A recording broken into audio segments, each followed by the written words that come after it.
ជំរាបសួរបងប្អូនទាំងអស់គ្នាថ្ងៃនេះខ្ញុំនឹងបង្ហាញពីរបៀបធ្វើសាកេឆឹងស្ករសវិធីនៃការឆឹងសាកេលើកនេះគឺមានលក្ខណៈខុសប្លែកបន្តិចទៅនឹងការឆឹងលើកមុន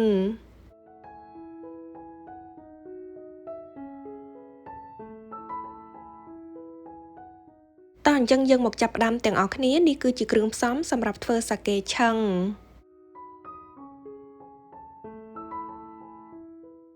ជាដំបូងគឺយើងត្រូវយកផ្លែសាកេទៅលាងទឹកឲ្យស្អាតនិងកាត់វាជាដុំតូចៗល្មម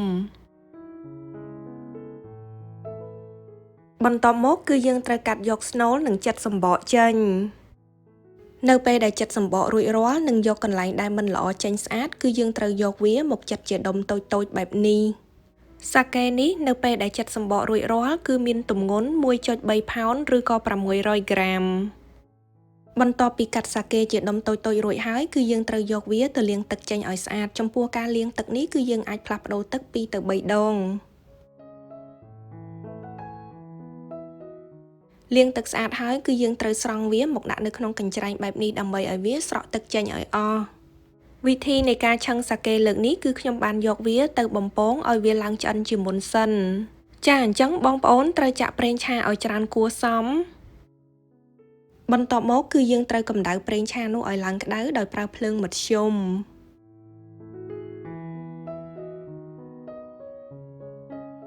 ដើម្បីឲ្យដឹងថាប្រេងឆារបស់យើងក្ដៅហើយឬនៅបងប្អូនអាចប្រើចុងចង្កឹះដាក់ចូលទៅក្នុងប្រេងឆានោះប្រសិនបើមានពពុះច្រើនព័ទ្ធជុំវិញនោះបានន័យថាប្រេងឆារបស់យើងគឺក្ដៅគ្រប់គ្រាន់ហើយដូច្នេះបងប្អូនអាចទម្លាក់ដុំសាកេដែលយើងបានត្រៀមរួចនឹងចូលទៅ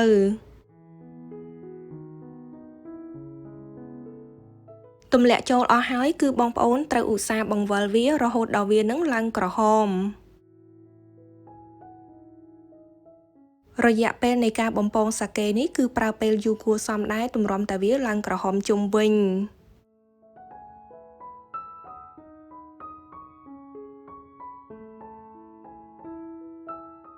ចាឥឡូវនេះសាកេរបស់យើងគឺបានឆ្អិននិងឡើងក្រហមហើយដូច្នេះបងប្អូនអាចស្រង់វាចេញនិងទុកឲ្យវាស្រក់ប្រេងឆាឲ្យអស់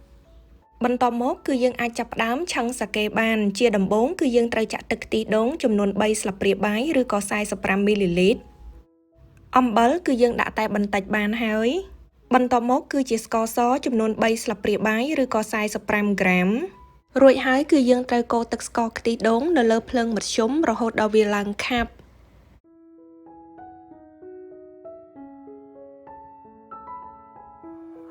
ឥឡូវនេះទឹកស្ករខ្ទិះដូងគឺបានឡើងពុះខ្លាំងមែនតែនហើយក៏ប៉ុន្តែវាមិនទាន់បានខាប់នោះទេដូច្នេះគឺយើងត្រូវបន្តកូរវាបន្តិចទៀតចានៅពេលនេះទឹកស្ករខ្ទិះដូងគឺបានឡើងខាប់ខ្លាំងមែនតែនហើយដូច្នេះបងប្អូនអាចដាក់សាកេដែលយើងបានបំពងរួចនឹងចូលទៅ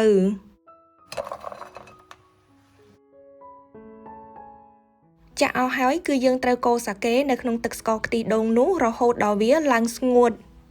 ចំណែកឯភ្លើងវិញគឺយើងប្រើភ្លើងដែលទាបបំផុតប្រហែលជា5នាទីដំបូងដែលយើងកូរវានៅលើភ្លើងគឺមិនមានអ្វីផ្លាស់ប្ដូរនោះទេក៏ប៉ុន្តែនៅពេលណាដែលវាចាប់ផ្ដើមស្ងួតគឺវាស្ងួតយកភ្លាមតែម្ដងហើយពេលនោះម្សៅស្ករក៏បានជាប់នឹងឆ្នាំងរបស់យើងជាច្រើនដូច្នេះបងប្អូនអាចលើកវាចុះបានរួចហើយដាក់វាឃ្លាតពីគ្នាដើម្បីឲ្យវាបានស្ងួតជាងនេះទៀតឥឡូវនេះសាកេឆឹងស្ករសរបស់យើងគឺធ្វើបានរួចរាល់ហើយ